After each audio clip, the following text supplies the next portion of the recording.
বন্ধুর বাড়ি যাইবা, হাবিবুল্লাহর কদম মোবারকে যাইবা, আমার বন্ধুর হুজরা মোবারকের সামনে যাইবা। আমি আল্লাহ আইন করে দিলাম, আমার বন্ধুর হুজরা মোবারকের বাহির থেকে আমার বন্ধুরে সম্বোধন করা যাবে না, আমার বন্ধুরে ডাক দেওয়া যাবে না। জিব্রাইল মোটামুটি বিপদে পড়ে গেল। হায় হায়, আমি কোরআন নিয়ে আসবো, কোরআন নিয়ে আসতে নূরের নবীর উপর কোরআন নাজিল করেছেন আল্লাহ, এই কোরআন নিয়ে আসবো। আমারও তো আল্লাহ আইন করে দিলেন, হুজরা মোবারকের বাহির থেকে বন্ধুরে ডাকা যাবে না। বন্ধু ইচ্ছা করে যতক্ষণ পর্যন্ত না বাহির হবে ততক্ষণ পর্যন্ত কোরআন লইয়াই দাঁড়ায়া থাকতে হবে। শুধু আয়াত এইটা না, আর এক আয়াতে 22 পারার 4 পৃষ্ঠায় রব্বুল আলামিন বললেন, লা তাদখুলু বুয়ুতান নবী। জিব্রাইল কোরআন নিয়ে গেলে তোমার অহংকার আসতেই পারে। ইয়া রাসূলুল্লাহ, দরজা খোলেন, ইফতাহাল বাব, ওপেন দা ডোর, দরজা খোলেন, আমি কোরআন লইয়াইছি। তোমার অহংকার আসতেই পারে, এই জন্য নো, এই আসপর্দা দেখাইতে পারবা না। আমি আল্লাহ আইন করে দিলাম, আমার বন্ধু যতক্ষণ পর্যন্ত অনুমতি না দেয়, কোরআন আমার, বন্ধুও আমার, যতক্ষণ অনুমতি না দিবে তাই ততক্ষণ পর্যন্ত দরজায় দাঁড়ায়া থাকবা। লা তাদখুলু বুয়ুতান নবী, অনুমতি ছাড়া 22 পারার 4 পৃষ্ঠা সূরা আহজাবে, আমার বন্ধু অনুমতি না দিলে বন্ধুর হুজরা মোবারকে ঢুকতে পারবে না। হোক কোরআন, কোরআন লইয়া দাঁড়ায়া থাকবা, কিন্তু ঢুকতে পারবা না বন্ধু অনুমতি না দিলে। খুশি নি আপনারা? সবাই খুশি? কোরআন শরীফে কোনো দুর্বল আয়াত তো নাই। চিন্তা করলে ইমান থাকবো না যাইব? ইমান যাইব। এই জন্য আল্লাহ প্রথমে চ্যালেঞ্জ দিয়েছেন, জালিকাল কিতাব, এটা এমন একটা কিতাব লা রাইবা ফি, যার মধ্যে কোনো সন্দেহ নাই, হুদাল্লিল মুত্তাকিন, তবে পরহেজগারদেরকে কোরআন হেদায়েত দিবে।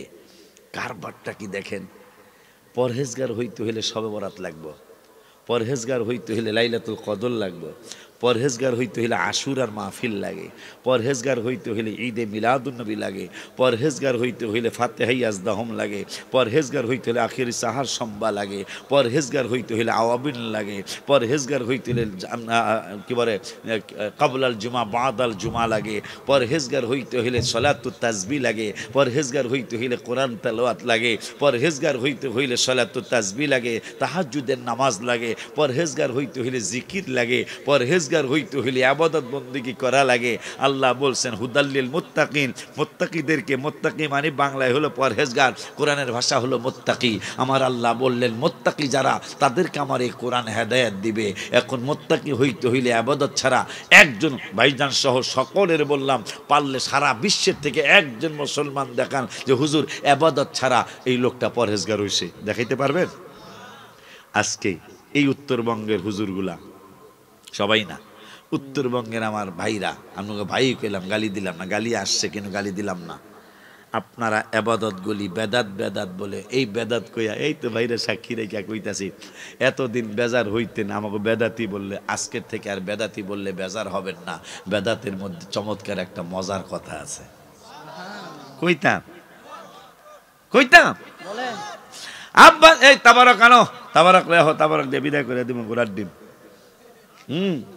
আমি তো দেখলাম বড় বড় ড্যাগের মধ্যে তাবারক, এটা সবার জন্য না? কি বসায় খাওয়াইব না নাকি প্যাকেট দিব? প্যাকেট দিব ইনশাল্লাহ। না, যে কজন আছেন একটু সুন্দর করে বসেন, কারণ নবীর প্রেমের কথা কোরআন থেকে, হাদিস থেকে। হাদিস আজকে ঢুকি নাই, যদি আপনারা কন ভাইজান যদি একটু নজর রাখে, তাহলে শুধু কোরআন থেকে হাবিবের আলোচনা হবে ইনশাল্লাহ, অন্তত 1.5 থেকে 2 ঘন্টা। এরা আনাবাসার মিস্তুকুম ছাড়া আর পড়তে চায় না। আর আমরা সারা রাত কেন, আগামীকাল দিন কেন, পরের দিন কেন, পরের দিন কেন, বছরের পর বছর চলে যাবে, 1400 জায়গায় কোরআনে রসুলের কথা আপনি কয় মাসে শেষ করবেন? সুবহানাল্লাহ কয় না? এই জন্য আমি অনেক সময় বলি, পাগলারা তিতা মিঠা বোঝে না, পাগলা গো বিরানি দিবা না। জিলাপি বাদ দাও, এখন বিরানি কও, এখন কথা কও টাকা। পাগলারা তিতা মিঠা বোঝে না, পাগলা গো কি জানি গা বিরানি দিবা না। হায় রে, তোরা টাকা চিনলি, নূরের নবীরে চিনলি না, তোরা সম্মান চিনলি, হাবিবের চিনলি না, আর সাহাবাজ বাইন্দা যাদের কথা কোরআনে অনেকবার রাদিয়াল্লাহু আনহুম ওয়া রাদওয়ান, সাহাবীদের জন্য আল্লাহ বলেছেন ইন্নাল্লাযীনা ইউবাইউনাকা ইন্নামা ইউবাইউনাল্লাহ। সাহাবীদের জন্য আল্লাহ বলেছেন লাকাদ রাদিয়াল্লাহু আনিল মুমিনিনা ইয ইউবাইউনাকা তাহতা শাজারাতি ফাআলিমা মা ফি কুলুবিহিম ফাআনজালাস সাকিনাতা আলাইহিম ওয়া আসাবাহুম ফাতাহান করিবা। সাহাবীদের জন্য আল্লাহ বলেছেন ইয ইয়াকুলু লিসাহিবিহি লা তাহজান ইন্নাল্লাহা মা'ানা। সাহাবীদের জন্য রব্বুল আলামিন বলেছেন মান কানা আদুওয়াল লিল্লাহি ওয়া মালাইকাতিহি ওয়া রুসুলিহি ওয়া জিবরিলা ওয়া মিকালা ফাইন্নাল্লাহা আদুউল লিল কাফিরিন। সাহাবী ওমরের জন্য নাজিল হয়েছে উহিল্লা লাকুম লাইলাতাস সিয়ামির রাফাতু ইলা নিসাইকুম হুন্না লিবাসুল লাকুম ওয়া আনতুম লিবাসুল লাহুন্না। সাহাবী ওমরের জন্য আল্লাহ নাজিল করেছেন মারহাবা কয় না। সেই সাহাবীরা জীবন বিলিয়ে দিয়েছেন, নবীকে চেয়েছেন। জীবন চলে যাক, হাবিবকে চাই, জীবন দিয়ে দিব, নূরের নবীকে ছাড়বো না। মারহাবা বলবেন না বাবা?